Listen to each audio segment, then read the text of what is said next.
ይህችን ሴት ያገኘ ወንድ የታደለ ነው። ይህች ሴት ምን አይነት ማንነት ያላት ሴት እንደሆነች በእነዚህ 8 ነጥቦች ውስጥ እናያለን። ለዚህ ቻናል አዲስ የሆናችሁ ሰዓቱ አሁን ነውና ሰብስክራይብ አድርጉ። ለቪዲዮ በሰጠሁት ደቂቃ ልክ አብራችሁን ቆዩ። ቪዲዮውን ላይክ በማድረግ ጀምሩ። ይህችን ሴት ያገኘ ወንድ የታደለ ነው። አንደኛ፣ ካንተ ጋር ያላትን ግንኙነት ሁሉ ለጓደኞቿ የማታወራ።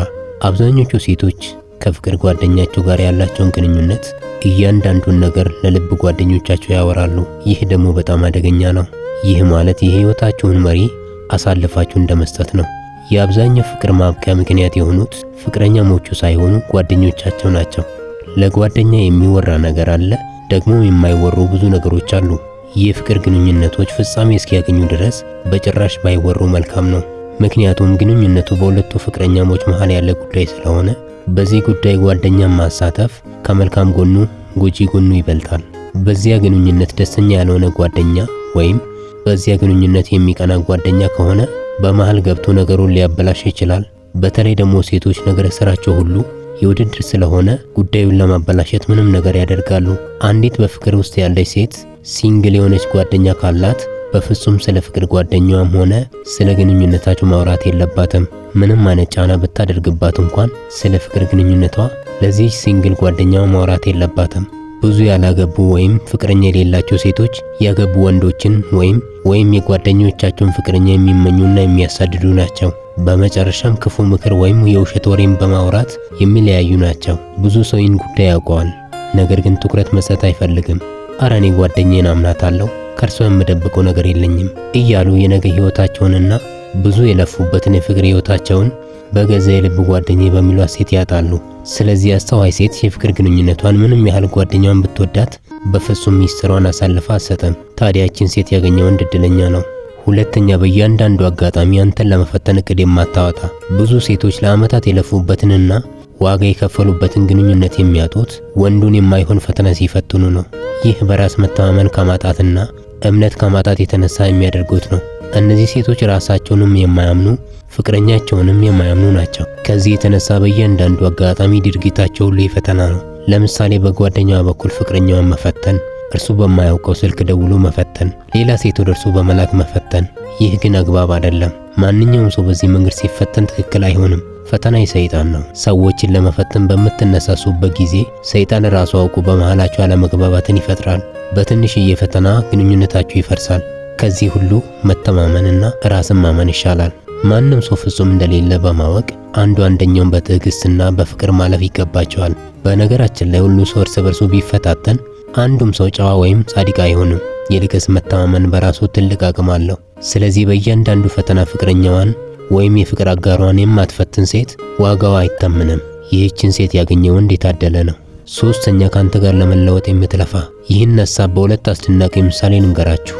አንደኛ፣ ወፍ በአራቱም አቅጣጫ ስትበር ትውላለች። ምግቧን ለራሷና ለጫጩቶቿ ትሰበስባለች። ራሷንም መገባ እነርሱንም ትመግባለች። ጎጆዋንም ከዚያ በሰበሰበችው ሳር ተራሩጣ ትሰራለች። ኑሮዋ ሁሉ የልፋት ነው። በፍጹም የምትቀመጥ አይደለችም። መኖሪያዋን የምታሳምረው ራሷ ናት። ሁለተኛው፣ ንብ ቋሚ ማረፊያ የሌላት የምትኖርበትንና ምቹ ቦታን በማፈላለግ የምትሯሯጥ ፍጡር ናት። የንብ መንጋ አንድ ላይ ይበራል። ምቹ መስሎት በታየው ቦታ ላይ ይሰፍራል። ቦታው ካልተመቸው ወዲያውኑ ከዚያ ይሄዳል። አንድ ቦታ በመሆን ኑሮውን መመስረት አይችልም። የዚህ ዘመን ሴቶች ምቹ ህይወት ፍለጋ ልክ እንደ ንብ የሚዞሩ ናቸው እንጂ እንደ ወፍ ወደ አራቱ አቅጣጫ በመሯሯጥ የራስን ኑሮ መገንባት ወይም የራሳቸውን ጎጆ የሚሰሩ አይደሉም። ስለዚህ እንደ ንብ የሆኑ ሴቶችን ሳይሆን እንደ ወፍ የራሳቸውን ጎጆ የሚሰሩ ሴቶችን ያገኘ ወንድ የታደለ ነው። አራተኛ፣ የወንድ ጓደኛ የሌላት። ፍሬንድስ የሚባለው ነገር ለሴት ብቻ ሳይሆን ለወንድም የሴት ቤስት ፍሬንድ አያስፈልግም። ምክንያቱም ከጥቅሙ ጉዳቱ ይበዛል። ቤስት ፍሬንድስ ባጣ ቆየኝ አይነት ግንኙነት ነው። በሁለት ፍቅረኛሞች መሃል ለመግባት የተዘጋጁ ትናንሽ ሰይጣኖች ናቸው። በተለይ የወንድ ቤስት ፍሬንድስ ያላት ሴት አደገኛ ሴት ናት። ምክንያቱም የትኛውም አይነት ወንድ ሴትን በንጹህ እህትነት አያያትም። ቀን እየጠበቀ ነው። ሴትነቷን እንጂ እህትነቷን አይፈልግም። ሴቶች የወንድ ቤስት ፍሬንዳቸውን እንደ ወንድም ሊያዩ ይችላሉ።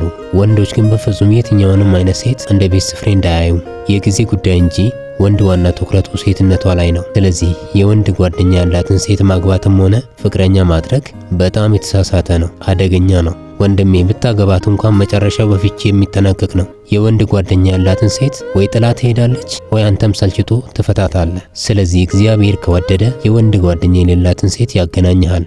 አምስተኛው ውሳኔ መወሰን ሲያቅታት ከቤተሰቧና ከጓደኞቿ ይልቅ ካንተ ጋር የምትማከር። ሴቶች ከሚከብዳቸው ነገሮች መሃል አንዱ ውሳኔ መወሰን ነው። በተለይ ደግሞ ትላልቅ በሆኑ ጉዳዮች ላይ ለመወሰን በጣም ይቸገራሉ፣ ግራ ይጋባሉ፣ አጋዥ ይፈልጋሉ፣ ሀሳባቸውን የሚደግፍላቸውን ጓደኛ ወይም ቤተሰብ ይፈልጋሉ። እናም ውሳኔ መወሰን አቅቷት ከቤተሰቧና ከጓደኞቿ በፊት ካንተ ጋር የምትማከር ሴት የእውነት የማትገኝ እድል ናት።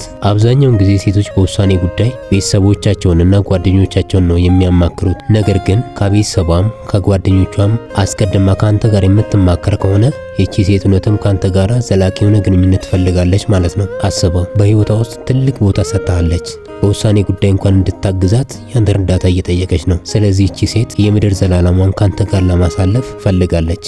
ልቧን ብቻ ሳይሆን የነገ ህይወቷንም ላንተ እየሰጠች ነው። ውሳኔ ማለት ለሴት ልጅ ትልቅ ነገር ነው። ውሳኔ በሚጠይቁ ጉዳዮች ላይ ካንተ ጋር የምታወራ ከሆነ ይቺ ሴት የእውነትም ትወዳለች ማለት ነው። ስለዚህ እንደዚህች አይነት ሴት ካገኘ ጠበቅ አድርገህ ያዛት። ስድስተኛ በተለያዩ ፈተናዎች ውስጥ ስትገባ እግዚአብሔርንም አንተንም የማታማርር። አብዛኞቹ ሴቶች ፈተናን ወይም ምቾት ማጣትን መቋቋም አይችሉም። ጥቂቶቹ ብቻ ናቸው በፈተና ጊዜ የማመስገን ልማድ ያላቸው። አምላኳን የምታማርር ሴት ተጨቃጫቂ ሴት ናት። ሰው አብሯት መቀመጥ አይችልም። ምክንያቱም በአካባቢዋ ላይ ላሉት ሰዎች ብሶትን ብቻ ነው የምታወራው፣ ጭንቀትን ትዘራለች። እናም በነገር ሁሉ የእግዚአብሔርን ምስጋና የማትረሳ ሴት ምቹ የሆነች ገነት ናት። ወንድሜ ምንም ነገር አይኑራት የምታመሰግን ከሆነች የእውነቴን ነው የምልህ እድል ናት። መቼም ልታመልጥ አይገባም። እችን ሴት ካገኘ ለሌላ አሳልፍ አትስጣት። ሰባተኛ የውሸት ልማድ የሌላት። 90% የሚሆኑ ሴቶች በጣም ውሸታሞች ናቸው። ማንም ሰው እኮ ይዋሻል። ወንዱም ይዋሻል፣ ትልቅ ትንሹ ይዋሻል፣ የተማረ ያልተማረ፣ ገጠር ከተማ የሚኖረው ሁሉ ይዋሻል። የማይዋሽ የሰው ልጅ የለም። ነገር ግን ሴቶች ደግሞ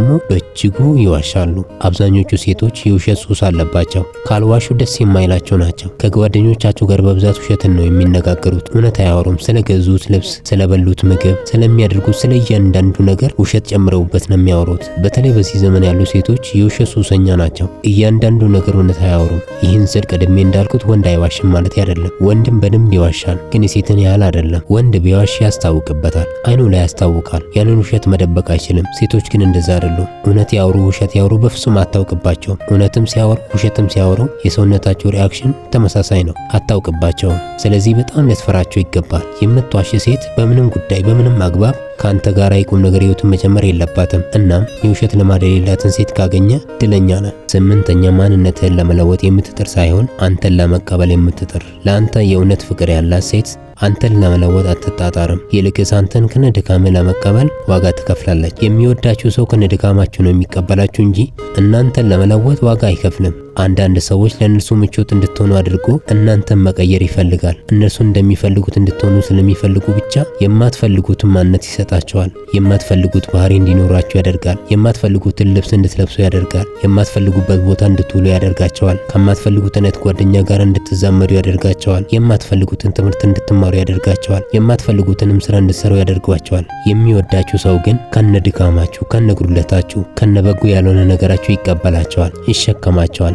ማንነታችሁን ለመቀየር ዋጋ አይከፍልም። ስለዚህ አንተን ለመለወጥ የምትጥር ሳይሆን አንተን ለመቀበል የተዘጋጀ ሴት ካገኘ እድለኛ ነው ወንድሜ። ታዲያ በዚህ ትምህርት ከተስማማ፣ ከዚህ ቪዲዮ ጥሩ ትምህርት ካገኘ በድጋሚ ልጋብዝህ፣ ቻናሌን ሰብስክራይብ አድርግ፣ ቪዲዮንም ላይክ በማድረግ ለሌሎች አጋራልኝ። አመሰግናለሁ።